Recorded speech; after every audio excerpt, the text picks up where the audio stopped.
Well, it was a happy holiday season for the Druki family after the safe return of one of their own from Russian captivity in Ukraine. Russian forces held U.S. veteran Alex Druki in prison for about 100 days. And of course, that family feared that they would not have Christmas together. But thanks to a prisoner exchange months ago, Alex was home for Thanksgiving and also now for Christmas.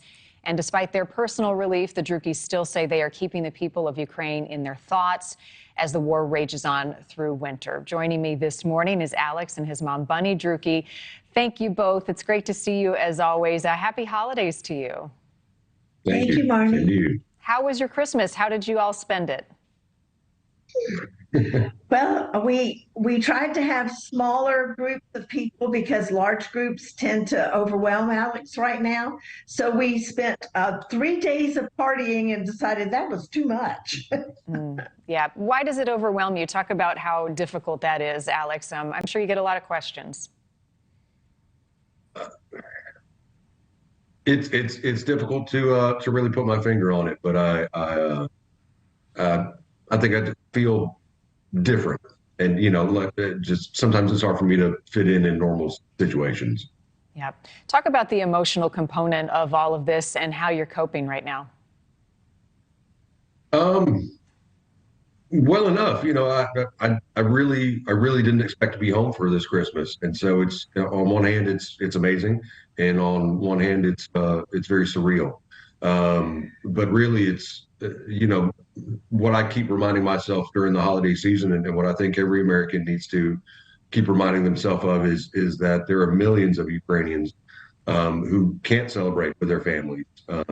People have to realize that Ukraine has people of all faiths, including Christians and Jewish and Muslim and, everything. So there are thousands of them that are on the front lines. There are millions of them that aren't even in Ukraine anymore.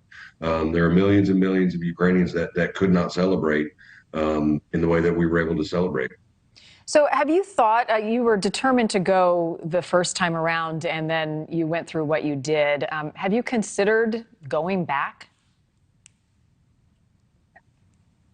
I'm sorry, the audio cut out a little bit. Would you go back to Ukraine, Alex?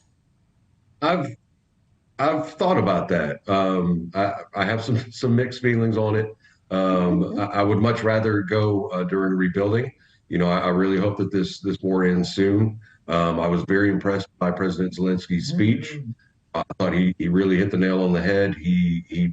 His words demonstrated the grit and the determination that I've seen firsthand from all the Ukrainians that I've met. And he asked for the things that they need. They need artillery. They need planes. They need to end this war.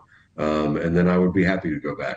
Yeah, and help them rebuild. The humanitarian effort is remarkable. They're going to need help for years. I'm interested. I talked to Mike Rogers in our first hour here on NewsNation Live about training some of the Ukrainians on the Patriot missile batteries. And he said it can take months in a normal circumstance, but he said the Ukrainians have showed such resilience. They're smart. He thinks that they'll train quicker on these types of systems. Being there and seeing that, would you agree, and why? I'd say that's probably very likely. They have a really important need to learn these things quickly. It's not just like when you join the Army and you go off to basic training and you're getting trained up on a daily basis on your job. But these people have an existential threat. They have a real reason to learn it quickly, and they are determined. I think they will. Bunny, as Alex tries to come to grips with what he experienced and just re-engage into normal life, what are some of the ways that you find that you are trying to help him, support him, and some of the challenges in having him home, and ways that you can be of assistance? Well, I stay up pretty late with him at night because that's when the house is quiet and he can do most of his thinking. And then I have to get up early and take care of the others that I'm responsible for. So I'm kind of, as my mother says, burning the candle at both ends. But I feel like by being available for him, then I'm helping. I'm also doing driving for him because it's still difficult for him to concentrate and think clearly.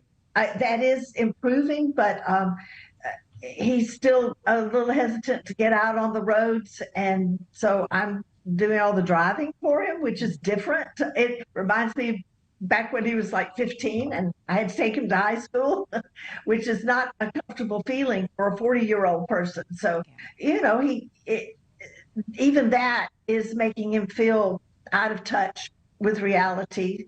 I just try to make things as normal as I can. Thank you for watching. Go to newsnationnow.com to find NewsNation on your television provider. And don't forget to click the red subscribe button below to get more of NewsNation's fact-driven, unbiased coverage.